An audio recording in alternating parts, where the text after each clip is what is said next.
Hey everyone, Nigel and Luke here, and welcome to Crime Zone.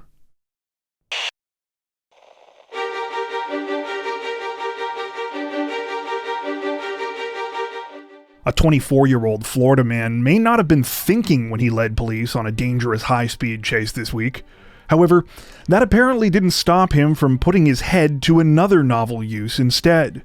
According to reports, the whole thing started in the early morning hours of October 15th, when officers from the Marion County Sheriff's Office spotted a man, later identified as 24-year-old Tyler Faconsolo, leaving a Circle K gas station in the city of Ocala. Immediately after getting out of the parking lot, Faconsolo began driving erratically.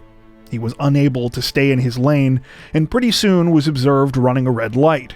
Suspecting that the 24-year-old was driving under the influence, Marion County Sheriff's officers attempted to conduct a traffic stop. Instead of pulling over, though, Faconsolo sped off, prompting a chase. The pursuit quickly reached speeds of up to 100 miles per hour, as Faconsolo did whatever he could to try and get away. This included swerving between lanes, driving on the wrong side of the road, and even driving over large sections of grass.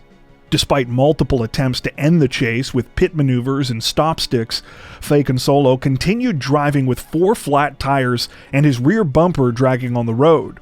It wasn't until he crashed through the fence of a residence that had been laid in concrete that his vehicle was finally immobilized. Even after coming to a stop, though, the 24-year-old wasn't ready to give up just yet.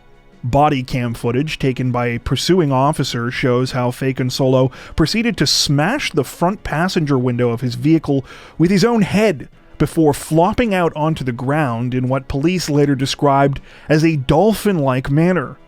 While Faconsolo was able to get up onto his feet after this bizarre maneuver and take off running, he didn't make it very far. This was thanks to Jet, one of the Marion County Sheriff's Office's canine officers, who was able to quickly catch up to the 24-year-old and grab him by the leg. After being caught, Faconsolo made one last futile attempt to try and get out of trouble. He claimed that he had been robbed at the gas station where police first saw him, as if this somehow explained his actions. A pretty bad excuse, if you ask me, though the 24-year-old did confess shortly after this at a local hospital that he was, quote, high as so that might explain his lack of quick thinking. Anyway, Faconsolo is now facing multiple charges over the whole incident, including driving under the influence of alcohol or drugs, aggravated fleeing with injury or damage, and resisting without violence.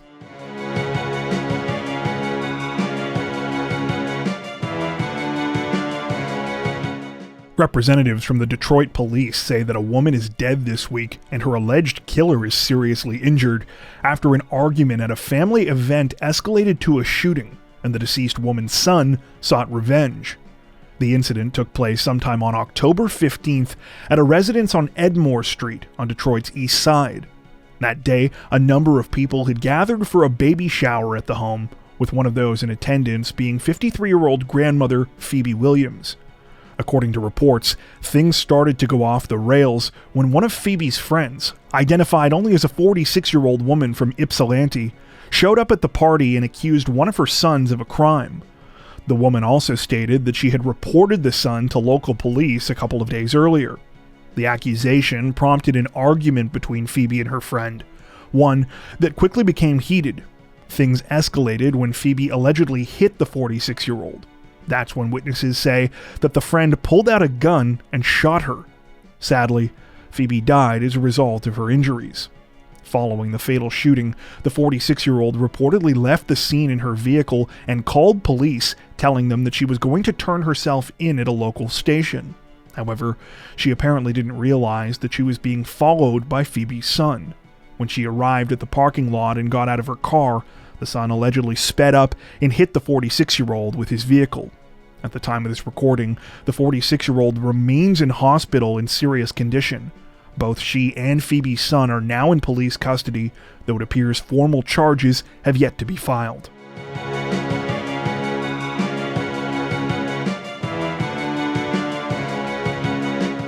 Authorities in Placer County, California say that a former Major League Baseball player has been arrested on murder charges this week, more than 2 years after they say he broke into his in-laws' home and shot both of them, killing one and seriously wounding the other. The case began on the night of June 5, 2021, when husband and wife 70-year-old Robert Gary Spohr and 68-year-old Wendy Wood returned to their residence in Homewood on Lake Tahoe. Upon entering, the couple were the victims of a terrifying ambush and were each shot in the head at close range. Robert died of his injuries almost immediately. However, Wendy regained consciousness and was able to call 911. Though she would survive the attack, tragically, the harrowing ordeal and the loss of her husband proved too much for Wendy. She reportedly took her own life just 10 months later. Shortly after the disturbing shooting, the Placer County Sheriff's Office released 2 pieces of video footage that they believed were connected to the incident. Those videos were of the same male suspect who was seen walking near the crime scene and entering the victim's home through the garage on the day of the attack. The man was dressed in a dark hoodie and backpack and was wearing a face covering. After over 2 years of investigation, Placer County detectives have now identified this suspect as 49-year-old Danny Serafini, a former pitcher in the MLB. It's said that the victims were his in-laws and that he waited in their house for hours before carrying out the crime. According to reports, Serafini was arrested in Humboldt County, Nevada on October 20th and is now facing murder and attempted murder charges over the disturbing attack. That same day, police also arrested a 33-year-old woman named Samantha Scott in connection with the case.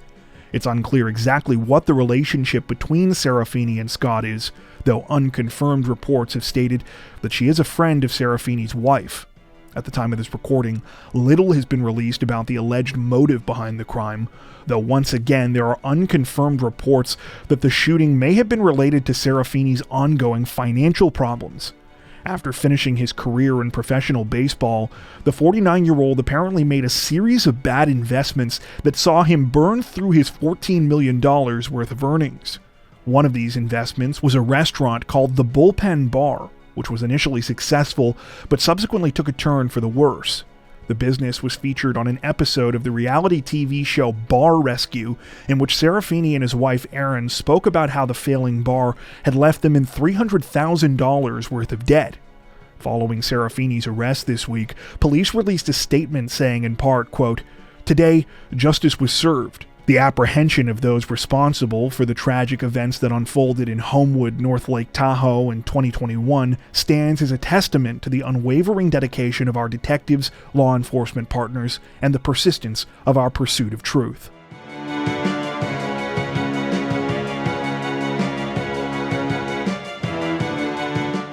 Authorities in Washington County, Maryland say that they are on the hunt for a 49-year-old man this week, several days after he allegedly gunned down a local circuit court judge following a ruling in his ongoing divorce case.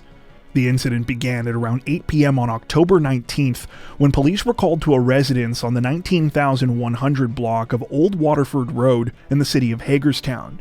It was here that police reportedly found 52-year-old Washington County Circuit Court Judge Andrew Wilkinson. He was lying on the driveway unresponsive and suffering from a gunshot wound. Though he was rushed to a local hospital, sadly, he could not be saved and was pronounced dead. Following the shooting, police announced that they were looking for a 49-year-old man in connection with the case named Pedro Argote. It's now believed that Argote murdered Judge Wilkinson following a judgment hearing in his divorce case. Earlier that day, Wilkinson had awarded Argote's estranged wife full custody of their 4 kids, denying him visitation and ordering him to pay child support.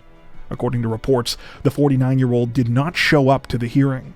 At the time of this recording, authorities are searching for Argote, who is said to have gone on the run after the shooting. On October 21st, the 49-year-old's 2009 Mercedes GL 450 was found roughly 10 miles from the crime scene in the town of Williamsport. The vehicle was apparently discovered abandoned in a remote wooded area close to a number of vacant buildings. Police say that they are still combing through the area, but are unsure how long the vehicle was there before it was found. At the same time, they say it's possible he may have left Maryland altogether and could be headed to New York, Florida, North Carolina, or Indiana, all places where he allegedly has ties. Anyone with information concerning Argote's whereabouts is asked to either contact the Washington County Sheriff's Office or the U.S. Marshal Service. Members of the public are advised not to approach Argote if they see him, but instead to call police immediately.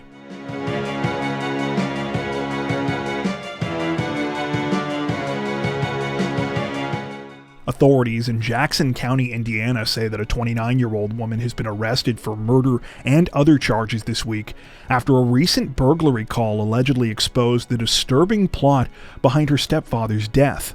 According to reports, the whole thing started on September 19th when a 52-year-old woman named Marcia Allen called police to report a burglary at her residence in the community of Freetown. Upon arriving at the scene, detectives were informed by Marcia that she suspected her 29-year-old daughter, Ashley Jones, was involved in the crime. She said that Ashley was the only other person who knew the combination to her gun safe, which had been broken into during the burglary. Upon further investigation, police arrested 2 other people in connection with the crime, 29-year-old Stephen White and 29-year-old Stephen Napier, after they were allegedly found to have carried out the actual burglary. However, things quickly got a whole lot crazier when the men were brought in for questioning, and White said he had information about a different incident. He said that Marcia Allen had murdered her husband, 52-year-old Harold Allen. According to reports, Harold Allen was found dead in his home back in December of 2022. Though his death was sudden, it hadn't appeared suspicious, and up until then hadn't triggered any kind of investigation. Detectives obtained search warrants for Marcia Allen's cell phone, on which they allegedly made a disturbing discovery. She had exchanged numerous messages with her daughter Ashley Jones, during which the pair discussed murdering Harold by poisoning him.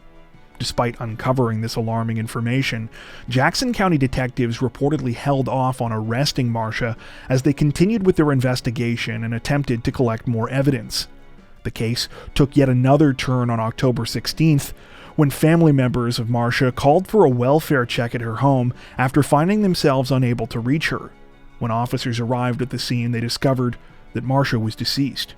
Currently, police say that they are awaiting toxicology results. It's unclear whether she ended her own life or whether foul play is suspected. On October 18th, Ashley Jones was arrested and charged with murder, attempted murder, burglary, and conspiracy after she allegedly admitted to being involved in the killing of her stepfather last year. Ashley reportedly told authorities that she had ordered the ethylene glycol that had been used to kill Harold Allen over the internet, but said that her mother was the one who actually put the poison in his drink. As if all of this wasn't enough, there are now rumors that Ashley might be linked to another suspicious death, that of her late husband Tyrson Jones. According to local news reports, Tyrson was found dead in his home in 2019, just days after he received a large inheritance from his great-grandfather. Tyrson's family members say that they weren't aware of his death until they got a call from Ashley. By that point, she had already had his body cremated. Ashley told the family that Tyrson died of alcohol poisoning, but they say they have always wondered whether there was more to the story. At the time of this recording, though, it remains unclear what, if any, investigation is happening in that case. The situation is still developing.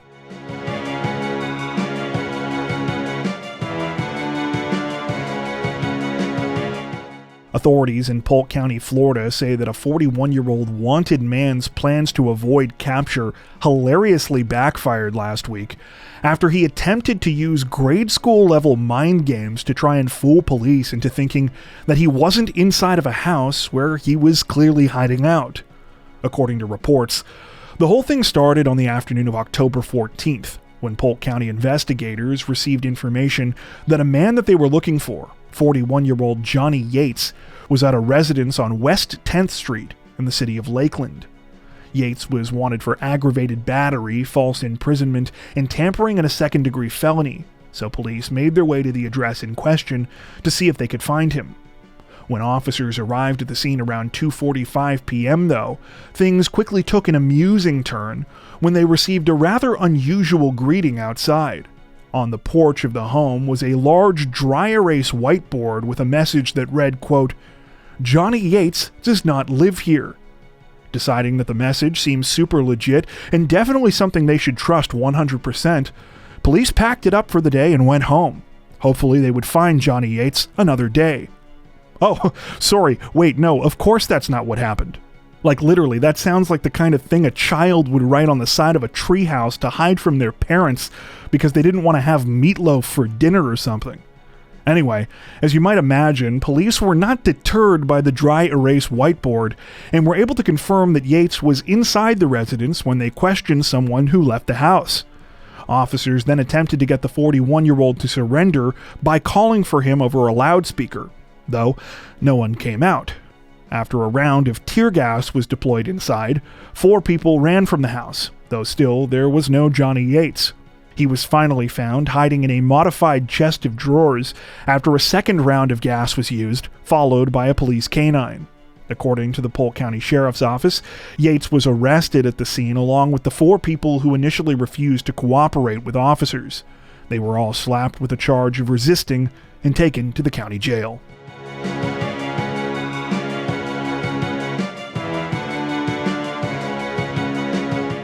Authorities in Macomb County, Michigan say that they are investigating the aftermath of a horrifying domestic violence case this week after a young nursing student was allegedly kidnapped and murdered by her abusive ex-boyfriend, who also took his own life. The incident began on October 12th when 25-year-old nursing student Gina Bryant left her medical assistant job for what was supposed to be a short lunch break. When she didn't return and coworkers began receiving odd text messages from her cell phone, her boss made the decision to notify police. Detectives now say that when Gina returned to her residence in Macomb Township that day, she was confronted by her 26-year-old ex-boyfriend, Justin Wendling. Wendling was allegedly waiting there to kidnap her with handcuffs and a gun. A neighbor's security camera captured the abduction at around 1:42 p.m. as Wendling led Gina to his car. According to reports, Gina and Wendling had previously been in a relationship for just under a year, though Gina had ended things roughly 2 weeks earlier after confiding in family members that Wendling had been abusing her for months. Immediately after this, her mother helped her to move out of Wendling's apartment in Grand Blanc Township, close to the hospital where the 26-year-old worked as a medical resident. Following the kidnapping, Wendling allegedly drove them to Illinois, where he stopped for gas around midnight at a Flying J truck stop in the city of LaSalle. Because the pumps weren't working properly, he was forced to go inside the station, at which point Gina seized her opportunity and attempted to escape. Sadly, Wendling spotted Gina as she ran for it and was able to catch her and tackle her to the ground. As they struggled, Wendling allegedly took out his gun and shot Gina in the head in full view of witnesses. She was killed almost instantly. After fleeing the scene, Wendling reportedly continued driving west. Along the way, he reportedly called his parents and confessed to what he had done. Around the same time, a nationwide manhunt was launched. Almost 24 hours later, at 11:45 p.m. on October 13th, Wendling's SUV was spotted at a rest stop off Interstate 80 in Bettendorf, Iowa. As police approached the vehicle, the 26-year-old turned his weapon on himself, firing a fatal shot. At the time of this recording, family members, friends, and others are mourning Gina's tragic murder. In a statement, her sister described her as a, quote, very beautiful, down-to-earth giving woman, saying, quote, she could brighten up a day with just her smile.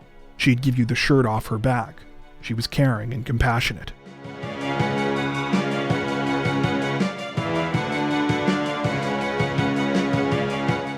Authorities in New Orleans, Louisiana say that they are investigating a truly nightmarish crime this week after a local man allegedly killed his 3 young children by setting their home on fire with the kids trapped inside.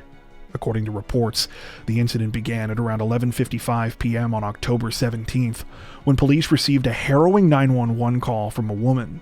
The woman told dispatchers that she had been at work when she received a disturbing phone call from the father of her 3 young children, 29-year-old Joseph Washington. Washington was allegedly screaming and threatening to burn down her house, and she could hear her kids yelling in the background. The woman said she was trying to drive home, but that police needed to, quote, break through the door before anything happens. Moments after this call came in, the New Orleans Fire Department received a separate call to the woman's residence, with neighbors reporting that the house was engulfed in flames. When firefighters arrived at the scene, they began to make their way inside, where they found 2 children, an 8-year-old boy and a 5-year-old girl. The 2 kids were rushed to the hospital, though sadly, they were pronounced dead about an hour later. In the meantime, more help was called to the scene due to fears about the fire spreading. A total of 17 emergency vehicles carrying at least 46 fire personnel ended up helping to battle the blaze, which was finally extinguished at 12:40 a.m. Sadly, as firefighters were working, they found the body of a 3-year-old child who was also pronounced dead. After launching an investigation, police recovered Ring surveillance camera footage from a neighbor's home that allegedly showed Washington leaving the crime scene after the fire had started. He got into a black Dodge Charger, which was later found partially submerged in the Mississippi River in the city of Gretna. Washington was not inside and was instead found to be traveling in a different vehicle. After being tracked down, the 29-year-old reportedly tried to flee, at one point getting out of his vehicle and jumping from an on-ramp to the freeway. However, he was arrested shortly before noon on October 18th. Washington is now facing a number of charges in connection with the heinous crime, including 3 counts of second-degree murder, 3 counts of cruelty to a juvenile, and 1 count of aggravated arson. According to reports, he has previous convictions for domestic violence-related incidents, including ones against the mother of the 3 victims. She filed for divorce in 2019 and also filed a restraining order.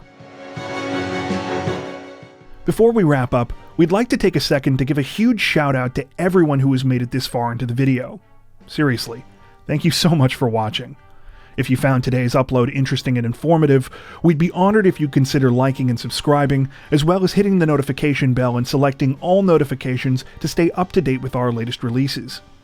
If you're looking for additional ways to help support the channel, we'd love to have you join us over on Patreon. Patrons get ad-free and early access to all of our content, as well as 4 additional stories per week for each of our Crimes of the Week and Crimes of the Week International videos. You can learn more at patreon.com/crimezone, where you'll also find some of the fine folks whose names are currently on screen. All that being said, we understand that not everyone has the means to support financially, and that's totally okay. We appreciate every like, sub, share, and comment that you send our way. Once again, thanks so much, everyone, and take care.